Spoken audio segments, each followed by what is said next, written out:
Good morning all of you, welcome back to the channel Edu Spark. So आज हम पढ़ेंगे history chapter number 2, socialism in Europe and Russian revolution. इसका rapid revision करने वाले हैं। French revolution को already uploaded है channel पे, वो जाके देख लेना। ये रैपिड रिवीजन में इसलिए बना रही हूँ जिससे जो एग्जाम से पहले वाला जो स्ट्रेस होता है ना दोबारा चैप्टर पढ़ने का, वो ना हो। आप सिंपली ये रैपिड रिवीजन देखिए और एग्जाम दीजिए, बहुत अच्छे आपके एग्जाम जाएंगे। एंड जो बीच बीच में क्वेश्चन देती हूँ वो अटैम्प्ट करिएगा, वो बहुत ज़्यादा इंपॉर्टेंट होते हैं। सो चलो स्टार्ट करते हैं कि सोसाइटी कैसी थी। तो सबसे पहले हम पढ़ेंगे the age of social change. तो देखो, फ्रेंच रेवोल्यूशन के बाद आपकी बुक में जो है रशियन रेवोल्यूशन दे रखा है। तो फ्रेंच रेवोल्यूशन से इंस्पायर्ड होकर कई सारे ऐसे आइडियाज़ थे इंडिविजुअल राइट के, फ्रीडम के, इक्वालिटी के, जो यूरोप भर में एंड इवन एशिया में भी डिस्कस होने लग गए थे। उसी टाइम पे रिस्पॉन्सेज जो थे ना वो वैरी करते थे। डिफरेंट लोगों के डिफरेंट ओपिनियंस होते थे, जिसके बीच में तीन जो व्यूज़ थे वो आए। सबसे पहले थी कैटेगरी लिबरल्स, फिर थे रेडिकल्स एंड फिर थे कंजर्वेटिव्स। ठीक है, तो लिबरल्स वो लोग थे जो हर एक रिलीजन को मानते थे, जो हर एक रिलीजन को टॉलरेट करते थे।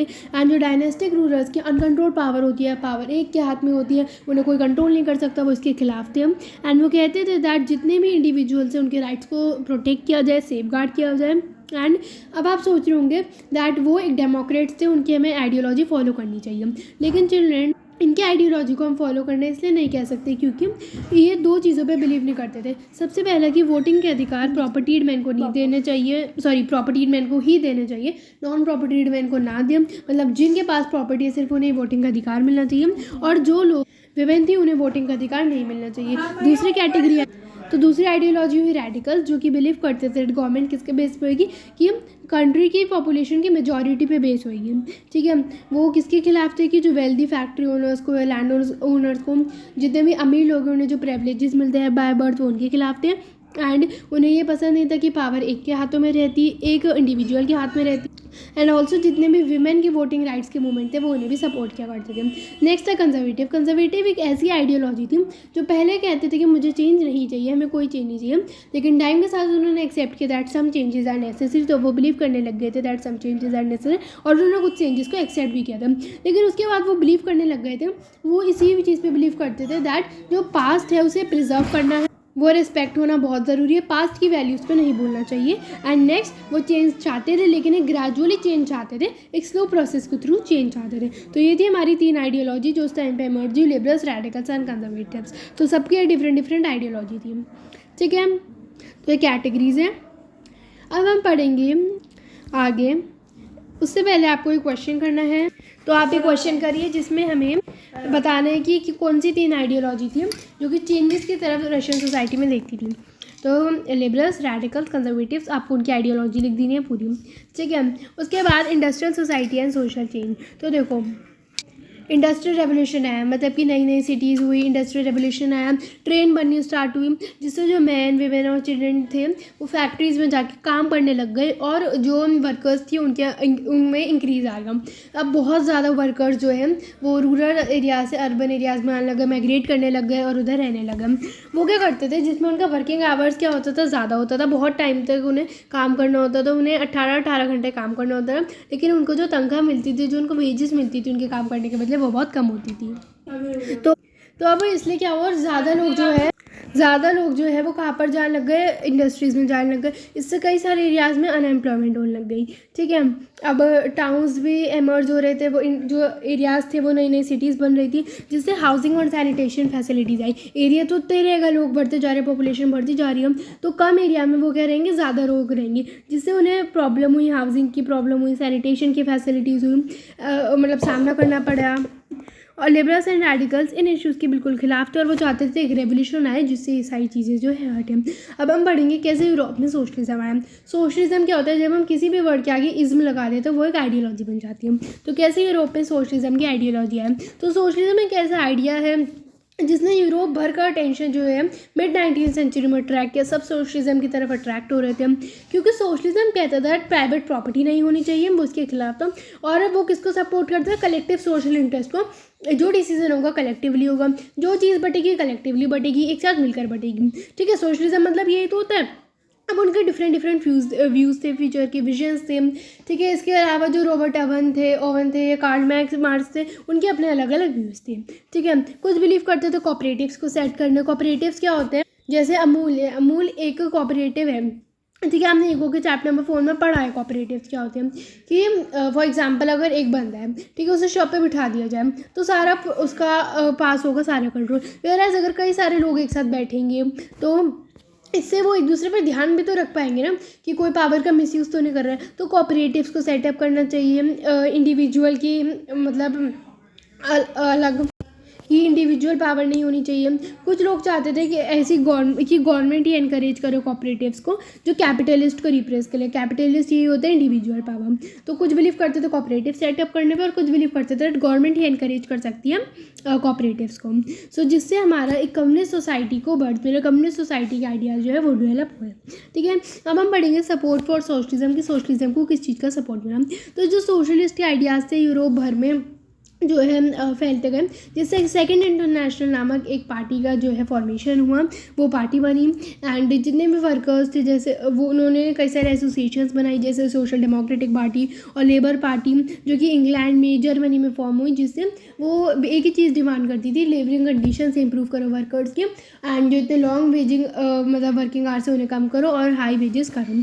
ठीक है, तो फंड्स भी बनाने लग गए जिससे जो मेंबर है, जितने वर्कर्स हैं, उनका डिफ़िकल्ट टाइम्स में हेल्प किया जा सके। एसोसिएशंस जो कि कलेक्टिवली काम करती थी और वो कहती थी जो वर्कर जो है डिफ़िकल्ट टाइम में उनकी हेल्प करने पे वो प्रेशराइज करती थी जो, और यही चीज़ डिमांड कर दी उन्होंने कि रिड्यूस करो वर्किंग आवर्स एंड मिलना चाहिए वोटिंग का। ठीक है, तो जो आइडियाज़ के सोशलिस्ट के उन्होंने लेजिस्लेशन को शेप किया, लेकिन मतलब सब लोग चाह रहे थे कि ऐसा आइडिया है, लेकिन वो एक ऐसी गवर्नमेंट बनाने में सक्सेस नहीं हुए। जितने भी कंजर्वेटिव्स थे, लिबरल्स थे और रेडिकल्स थे, उन्होंने कंटिन्यू किया गवर्नमेंट बनाना। ठीक है, अब हम पढ़ेंगे रशियन रेवोल्यूशन। ये हमारा बेसिकली था सोशलिज्म इन यूरोप की, कैसे यूरोप में सोशलिज्म फैला।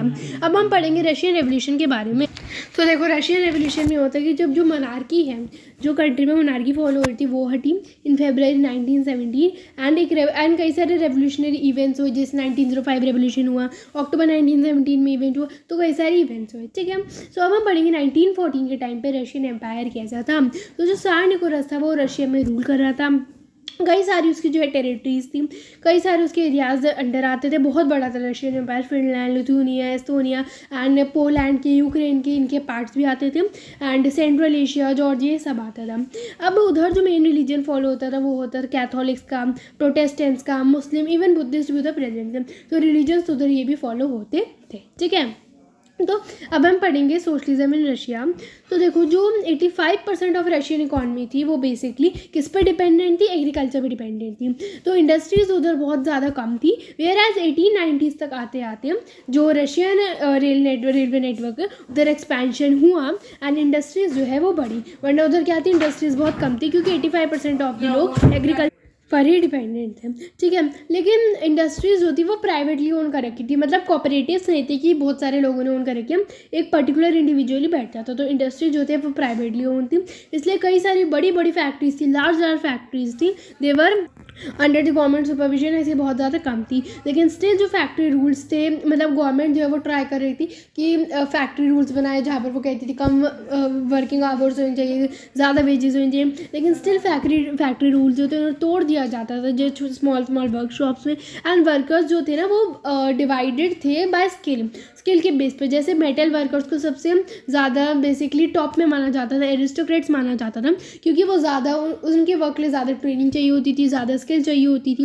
एंड डिविजन्स के बाद भी वर्कर्स यूनाइटेड ग्रुप थे, क्योंकि बेटा कई सारी ना एसोसिएशंस बन रही थी उनको सिर्फ उनके इंटरेस्ट को प्रोटेक्ट करने के। और पीजेंट्स नेक्स्ट सोशल ग्रुप था जो कि लैंड को कल्टीवेट करते थे। किस लैंड को कल्टीवेट करते थे, जो नोबिलिटी ओन कर रखी थी, नोबिलिटी की लैंड कल्टीवेट करते थे पीजेंट्स। ठीक है, तो पीजेंट्स कैसे डिवाइडेड थे, पीजेंट्स डिवाइडेड थे अलॉन्ग रिलीजियस लाइन्स, लेकिन वो भी यूनाइटेड थे अगेंस्ट नोबिलिटी के खिलाफ जाने के लिए सब जो है वो यूनाइटेड ग्रुप बन जाते थे। एंड पीजेंट्स की कम्युनिटी को नाम दिया जाता था कम्यून, जिसका नाम मेरे भी कहा जाता था MIR। ठीक है, वो लैंड को एक साथ खरीदते थे और उन्हें डिवाइड करते थे on the basis of needs, कि हर एक जर्नी को, पर्टिकुलर जर्नी को क्या चाहिए और उनकी नीड्स के हिसाब से। तो 1914 से पहले जितनी भी रशिया में पॉलिटिकल पार्टीज थी वो सब बैन थी। एंड जो रशियन सोशल डेमोक्रेटिक पार्टी थी, इधर आ जाएगा, इधर थोड़ा सा करेक्शन है, डेमोक्रेटिक आ जाएगा। तो जो रशियन डेमोक्रेटिक पार्टी वो भी ऑब्वियसली इलीगल है क्योंकि सारी जितनी भी पार्टी थे वो इलीगल थी। लेकिन मतलब जो रशियन सोशल डेमोक्रेटिक पार्टी थी वो 1898 में फाइनली सीक्रेटली ऑपरेट कर लेती है न्यूज़पेपर्स के थ्रू या मोबिलाइज्ड वर्कर्स के थ्रू। जितने भी रशियन पीजेंट्स थे वो ही मेन फोर्स थे रेवोल्यूशन का। एंड जितने भी कंट्री साइड के सोशलिस्ट थे उन्होंने सोशलिस्ट रेवोल्यूशनरी पार्टी बनाई 1900 में, जहाँ पर पीजेंट्स के राइट को प्रोटेक्ट करने में मतलब प्रेशराइज करते थे और चाहते थे दैट जो लैंड जो नोबल ओन करते हैं वो पीजेंट्स को दे दी जाए। तो सोशल डेमोक्रेट सोशलिस्ट रेवोल्यूशनरी से डिफरेंट थे। क्या डिफरेंस था ये भी बहुत इंपॉर्टेंट है, आप लोग कर लेना। तो लेनिन जो कि एक सोशल डेमोक्रेट था, ये है व्लादिमीर लेनिन जो कि सोशल डेमोक्रेट था।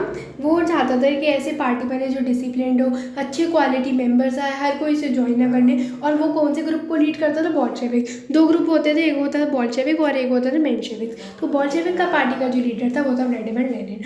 और अब हम दूसरी बात करेंगे मेंशेविक्स की, जो चाहते थे दैट पार्टी सब ओपन है, सबके लिए ओपन है, ऐसे नहीं है कि क्वालिटी मेंबर्स ही जो ओन करेंगे। तो रशियंस ऑटोक्रेसी का फॉलो करते थे, जब जो सारे हैं वो पार्लियामेंट के रिस्पॉन्सिबल नहीं थे, वो खुद डिसीजन लेते था जो उसकी मर्जी होती थी। तो लिबरल्स चाहते थे दैट ये जो चीज़ें हो रही है इस पर एंड लग जाए। तो इसलिए उन्होंने सोशल डेमोक्रेट्स और सोशल रेवोल्यूशनरी के साथ हाथ मिला लेते और एक कॉन्स्टिट्यूशन डिमांड करते हैं। ठीक है, ये आपको पिक्चर दिख रही है व्लादिमीर लेनिन की, जो कि बेसिकली एक रेवोल्यूशन लाना चाह रहा है।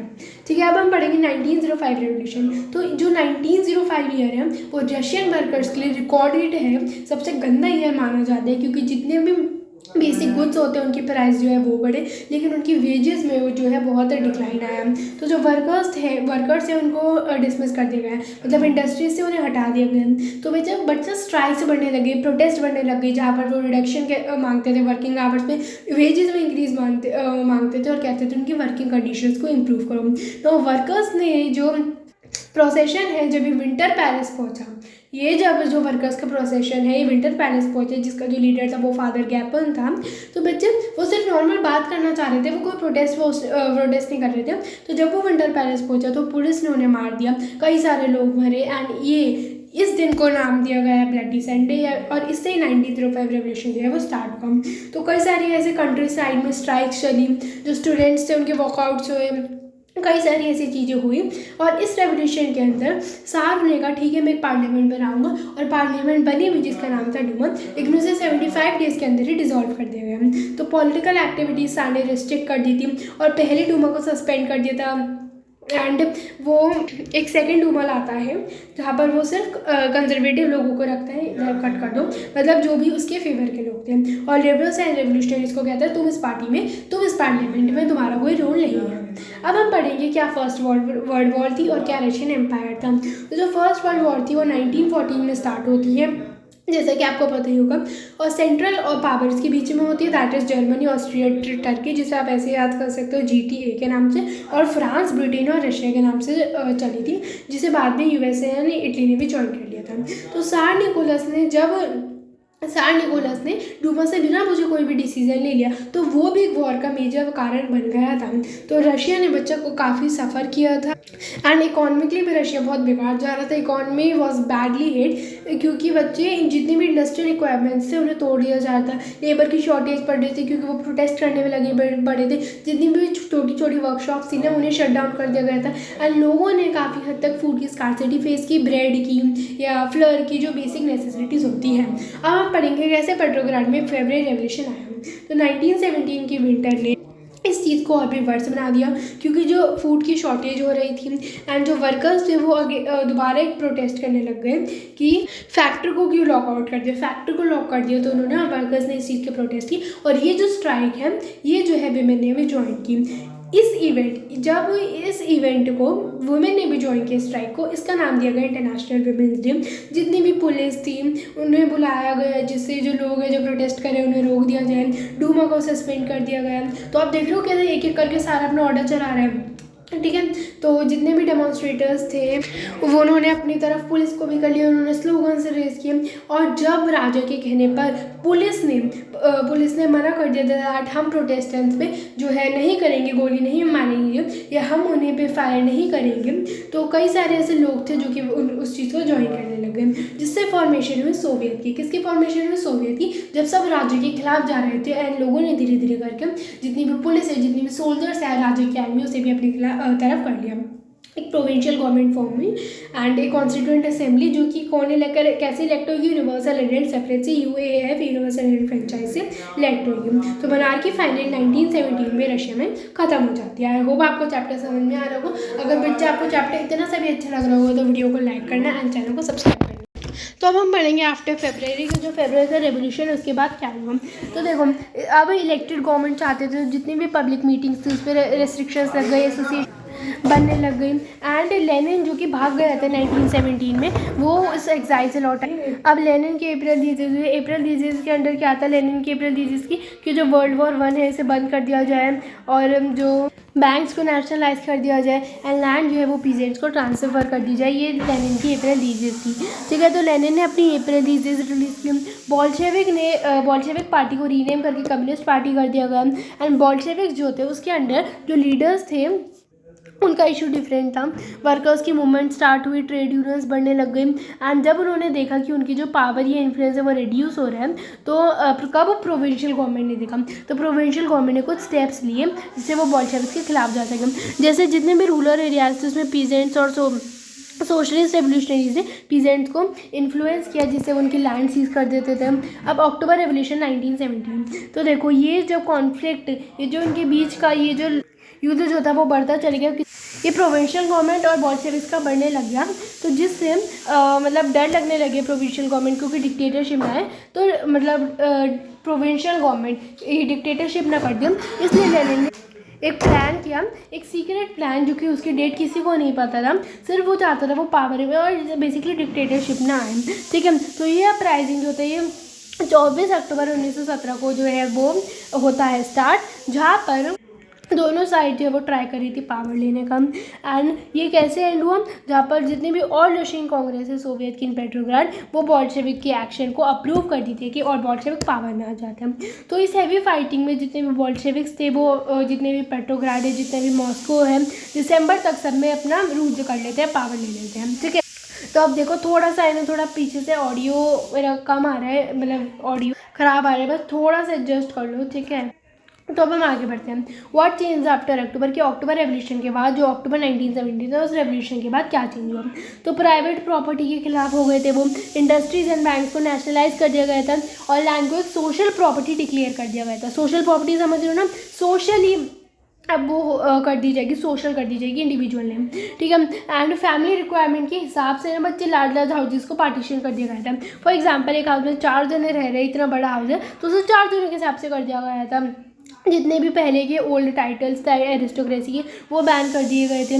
बॉल्शेविक पार्टी को वही नाम है कि रशियन कम्युनिस्ट पार्टी रीनेम कर दिया गया था और लेनिन ने उस असेंबली को डिसमिस कर दिया था जिससे वो मेजॉरिटी सपोर्ट ले पाए।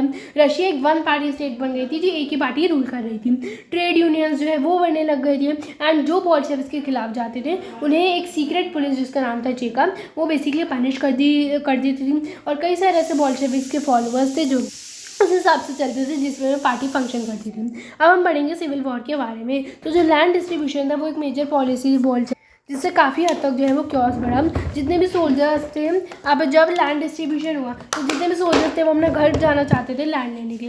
तो जितने भी नॉन बॉल्शेविक्स थे या जो लिबरल्स थे या जो ऑटोक्रेसी को सपोर्ट करते थे उससे सपोर्ट नहीं करते थे, उन्होंने एक टफ टाइम दिया बॉल्शेविक्स को, एक टफ कॉम्पिटिशन दिया बॉल्शेविक्स को। जितना भी रशिया में सोशलिज्म है वो बढ़ने लग गया एंड वो जितने भी अमेरिकन्स हैं, ब्रिटिश हैं, जापानीज से डरने लग गए। जितने भी बॉल्शेविक्स थे उन्होंने नॉन रशियन नेशनलिस्ट या ज़्यादातर क्या होता है मुस्लिम रिफॉर्मर्स, ठीक है, उनका सपोर्ट लिया जब उन्होंने देखा कि हमारे हाथ से पावर जा रही है। एंड इस सिविल वॉर में जो बॉल्शेविक्स थे उन्होंने एक यूएसएसआर नामक जो है एक यूनियन क्रिएट की दिसंबर 1922, ठीक है।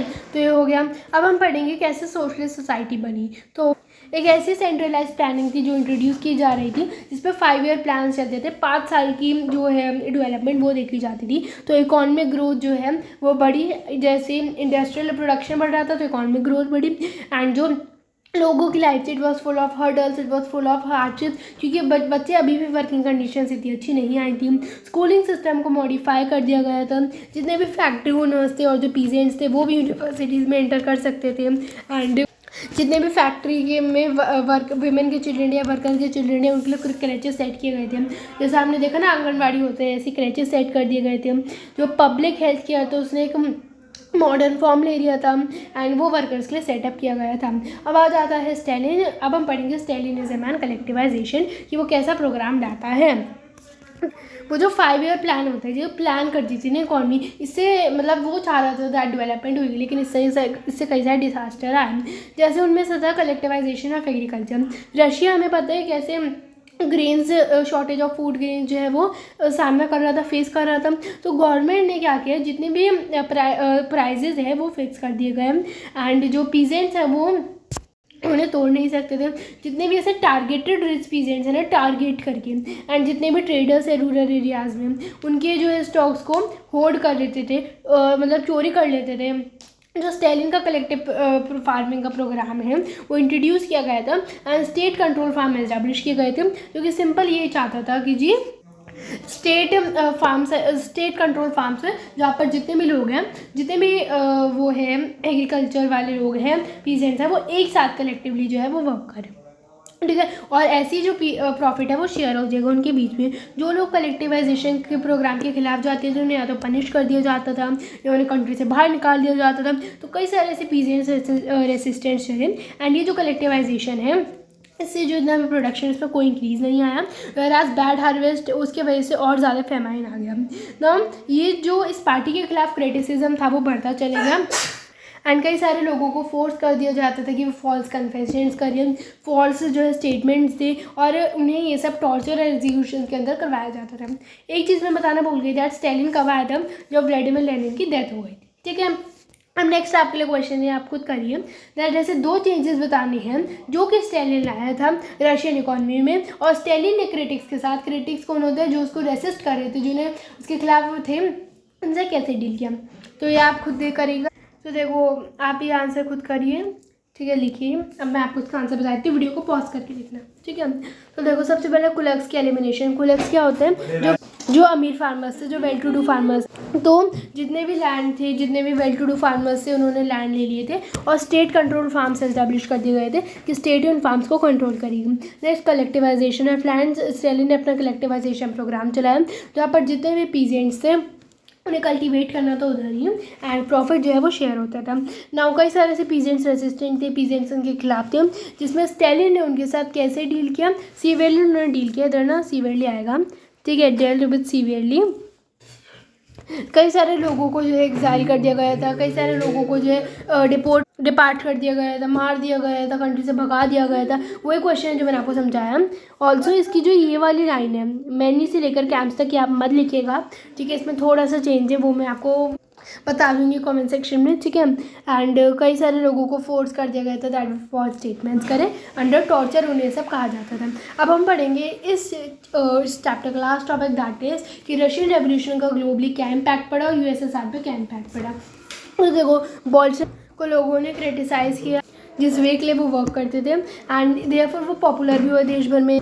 कई सारी कम्युनिस्ट पार्टी भी बनना स्टार्ट हुई अराउंड द वर्ल्ड एंड कई सारे ऐसे लोग थे जो कि कम्युनिस्ट यूनिवर्सिटीज़ में आने लग गए थे एंड सोशलिज्म ने बेसिकली ग्लोबली अपना एक बहुत अच्छा ही ज़्यादा प्रेजेंस बनाया। ग्लोबली लोग बहुत खुश हो रहे थे एंड मतलब नो डाउट, ऐसा कोई डाउट नहीं है कि यूएसएसआर जो है ग्रेट पावर में आ गया था, क्योंकि इंडस्ट्रीज बच्चे डेवलप हो रही थी, एग्रीकल्चर में अच्छा हो रहा था, लेकिन जो बेसिक फ्रीडम थी पीपल को वो नहीं थी। तो डेवलपमेंट तो होती गई लेकिन रिप्रेशन के अंदर, टॉर्चर के अंदर। तो जो सोशलिस्ट के आइडियाज़ थे वो पहले तो अच्छे माने जाते थे लेकिन फिर थोड़ा उनमें चेंज आया, ठीक है। अब आपके लिए एक और क्वेश्चन है, बहुत ज़्यादा इंपॉर्टेंट क्वेश्चन, एग्जाम में आता है दैट ब्लडी संडे क्या होता है, what is meant by the bloody Sunday. इसमें 3 पॉइंट है। सबसे पहला कि जब जो मतलब असेंबली थी रशियन वर्कर्स की, उसमें से 4 मेंबर्स को डिसमिस कर दिया गया था। इससे लोगों ने एक इंडस्ट्रियल एक्शन लिया। तो 1,10,000 से ज़्यादा वर्कर्स जो थे सेंट पीटर्सबर्ग में, वो 1905 को स्ट्राइक में चले गए, जहाँ पर वो डिमांड कर रहे थे कि उनकी वर्किंग आवर्स रिडक्शन है, मतलब रिडक्शन है 8 घंटे तक हो, उनकी वेजेस इंक्रीज हो और उनकी जो वर्किंग कंडीशन है वो भी इम्प्रूव हो। और जब ये प्रोसेशन जो फादर गैपोन, इधर आएगा गैपोन, तो विंटर पैलेस पहुंचा, तो पुलिस ने उन पर अटैक किया, सैक्स ने उन पर अटैक किया एंड कई सारे हंड्रेड्स ऑफ वर्कर्स जो थे कई सारे जो वर्कर्स थे उन्हें वुंडेड हो गए थे। एंड ये जो है नाम, ये जो डे है ब्लडी संडे नामक जाने लग गया, जिससे 1905 रेवोल्यूशन स्टार्ट हुआ था। मैंने आपको बता दिया था बट ये मैंने सोचा क्वेश्चन के साथ बताई थी। अब एक और बच्चे आपके लिए एक होमवर्क क्वेश्चन है, ये आप बताइएगा जिसने ठीक बताया मैं उसका कमेंट सेक्शन पिन करूँगी एंड उसका नेक्स्ट वीडियो में आई विल गिव किसी और शाउट आउट मैं उसका नाम लूँगी। तो ये आपको बताना है कमेंट सेक्शन में, जो कि फर्स्ट सेकंड एंड थर्ड होंगे उनका नाम मैं अगली वीडियो में बोलूँगी। ठीक है, तो आप एक बार देख लीजिए, पॉज कर लीजिए एंड ये इसका आंसर आपको देना है, बहुत ध्यान से दीजिएगा। ठीक है, तो इसी के साथ ही हमारा चैप्टर कंप्लीट होता है। होप आपको उसका रैपिड डिवीजन जो है वो समझ आया होगा। ऑलरेडी मैंने इसका जो है फुल चैप्टर एक्सप्लेनेशन जो है वो डाल दिया है, लेकिन जिससे बच्चे रिवाइज कर पाए इसलिए, इसलिए मैंने सोचा कि इसका एक रैपिड डिवीजन बनाती हूँ। अगर आपको वीडियो अच्छी लगी तो लाइक करना, चैनल को सब्सक्राइब कर देना।